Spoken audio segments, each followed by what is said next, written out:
इस सभा में उपस्थित हमारे साथ यहाँ पर महागठबंधन के नेतागण, हमारे प्रत्याशी भाई नीरल पूर्ति जी और विशेषकर यहाँ उपस्थित आप सभी माताएं, बहनें, नौजवान साथी, बड़े बुजुर्ग, किसान भाइयों, सर्वप्रथम आज इस कार्यक्रम के लिए आप लोगों को बहुत बहुत जोहार करते हुए अपनी ओर से शुक्रिया अदा करते हैं। समय बहुत कम है, 10 मिनट हम यहाँ आपके बीच में रहेंगे, फिर जाएंगे, नहीं तो सूर्यास्त हो जाएगा, फिर हम लोग यहाँ से जा भी नहीं पाएंगे। तो इसलिए संक्षिप्त में बात को रखेंगे, इसको अधिक समझने का हम लोग प्रयास करें कि आज व्यवस्था परिवर्तन का लक्ष्य लेकर के आज हम लोग चल रहे हैं। आज इस राज्य से भाजपा और रघुवर सरकार को उखाड़ फेंकने के संकल्प के साथ हम लोग आगे बढ़ रहे हैं। और अभी पहला चरण का चुनाव प्रचार प्रसार आज खत्म हो गया। ये अभी दूसरा चरण का इस क्षेत्र का दौरा हम लोग का चल रहा है। 7 तारीख को यहाँ चुनाव होना है और इस चुनाव में इस बार आप लोग को बहुत सोच समझ के चुनाव में हिस्सा लेना है, क्योंकि इस बार जो वोट हो रहा है थोड़ा विचित्र तरीके का वोट हो रहा है। वो इसलिए क्योंकि आज इस राज्य में बहुत सारा लोग अलग अलग गुट बना करके चुनाव लड़ रहा है, लेकिन इन लोग का उद्देश्य एक ही है, वो उद्देश्य है झारखंड को लूटना। आज मौजूदा सरकार राज्य में बना हुआ है और वो सरकार में आज भारतीय जनता पार्टी आजसू का लोग है, बिहार में जदयू और भाजपा की सरकार है, केंद्र में लोजपा और भाजपा की सरकार है। आज सब लोग चुनाव अलग अलग लड़ रहा है। इसका मतलब क्या हुआ? सरकार बनाते हैं, एक साथ चुनाव लड़ते हैं। इसका मतलब यह है कि ये चुनाव राजनीतिक दल के रूप में नहीं, एक गिरोह के रूप में आए हैं और वो गिरोह हमारे वोट को लूटने की तैयारी हो रही है। आजकल गिरोह सब कहीं डाका डालता है ना, तो ये लोग अलग अलग तरीके से, कोई दाएं से कोई बाएं से आता है, एक साथ जाएगा तो पकड़ा जाता है।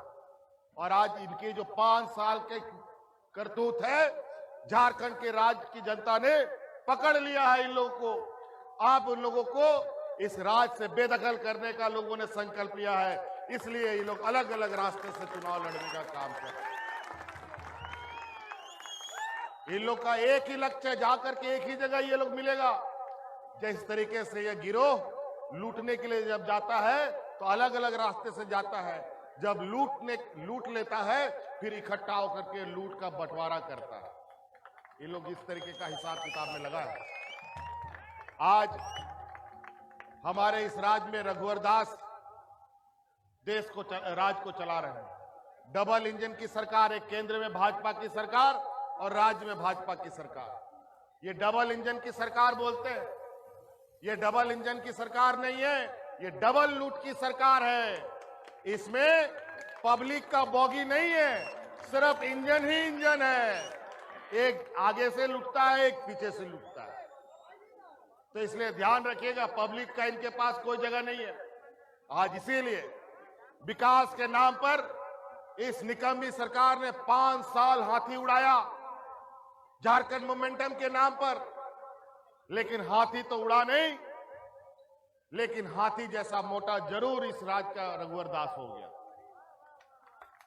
5 साल लूट का पैसा से ये लोग जैसे हाथी सब हम लोग का खेत खलियान रौन देता है ना, वैसे ही ये रघुवर दास पूरा राज्य को रौन दिया। और आज समय आ गया है, इस हाथी को सिक्कड़ में बांधो और छत्तीसगढ़ के जंगल में फेंक के आओ, तभी बात बनेगा। नहीं तो हमारा खेत खलियान, गांव देहात, जंगल, पहाड़ कुछ भी नहीं बचेगा। आपने देखा इस मेहमान ने किस तरीके से हमारे CNT-SPT कानून बदलने का प्रयास किया।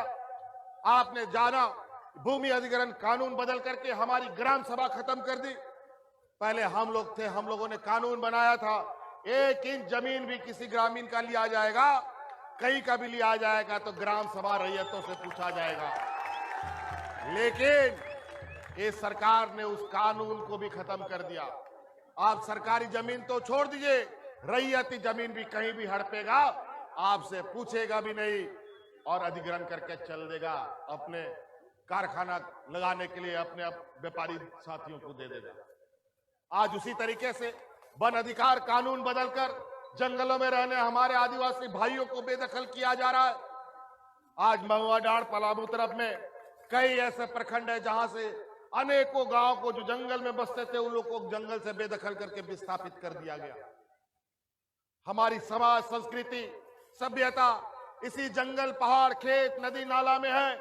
आज हमें उन जगहों से जड़ समेत ये सरकार उखाड़ने पर लगी है। आज इसीलिए साथियों, नौकरी चाकरी भी इस सरकार में नहीं मिलेगा, क्योंकि आपने देखा यहां पर शिक्षकों की बहाली होती है, 70% लोग यूपी, बिहार, छपरा, हरियाणा के लोग आते हैं और हमारे बच्चों की पढ़ाई लिखाई की इसको चिंता भी नहीं है। आपको पता है ग्रामीण क्षेत्र के स्कूल बंद कर दिए गए।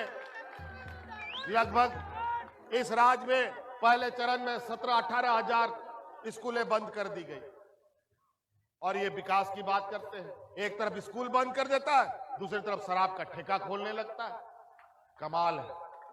मतलब हम आदिवासी लोग शराब पी करके रह जाए, खत्म हो जाए, पढ़ने लिखने का हमें आवश्यकता नहीं है। जब हम लोग थे, यूपीए की सरकार थी और उसमें ये कानून बना था कि हमारे आदिवासी दलित के बच्चे हम लोग कम पढ़ाई लिखाई कराते थे, क्योंकि हम लोग को पेट का चिंता ज्यादा होता था। तो माँ बाप लोग खेत में हल जोतता था तो बेटा लोग को भी हल जोतने सिखाता था, गाय गोरू चराना था तो बेटा लोग को भी गाय गोरू चराने सिखाता था। पढ़ाई लिखाई से कोसों दूर। इसीलिए यूपीए सरकार में सुरक्षा का अधिकार के नियम के तहत गांव-गांव में स्कूल बनाने का निर्णय लिया गया, ताकि हमारे बच्चे गांव में ही पढ़ाई लिखाई शुरू कर सके। लेकिन फिर भी हमारे बच्चे नहीं जाते थे। लेकिन इन बेईमानों ने आज वो अधिकार खत्म कर दिया। आज हम लोग की यूपीए सरकार में उस स्कूल में बच्चा कैसे जाए इसका चिंता करता था, तो हम लोगों ने स्कूल में मध्याह्न भोजन देने का काम किया, ताकि बच्चा लोगों को खाने के बहाने कम से कम क ख ग तो सीख लेगा।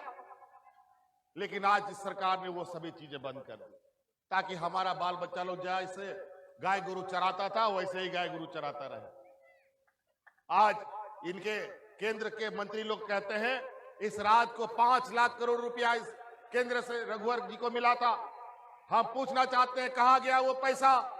आज पारा शिक्षक क्यों मारा गया? आज आंगनबाड़ी सेविका, सहायिका को लाठी का गोल डंडा क्यों खाना पड़ा अगर इतना पैसा आया तो? आज छात्रों को छात्रवृत्ति क्यों नहीं मिला इतना पैसा आया तो?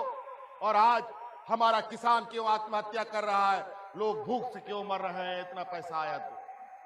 आज इसलिए साथी बातें बहुत, इसलिए आप सब लोगों को इस बार हर हाल में सरकार बनाना है, आपको मुख्यमंत्री बनाना है। इसलिए आपके विधायक यहां से हर हाल में जीतना चाहिए। 3 नंबर में हमारे नीरल पूर्ति जी का चिन्ह है। आपका विधायक कैसा? आपका विधायक कैसा हो? आपका विधायक कैसा हो? महागठबंधन जिंदाबाद। हेमंत सोरेन जिंदाबाद। हेमंत सोरेन जिंदाबाद। यूपीए महागठबंधन जिंदाबाद। जिंदाबाद। विश्व गुरु वीर शिव सोरेन जिंदाबाद।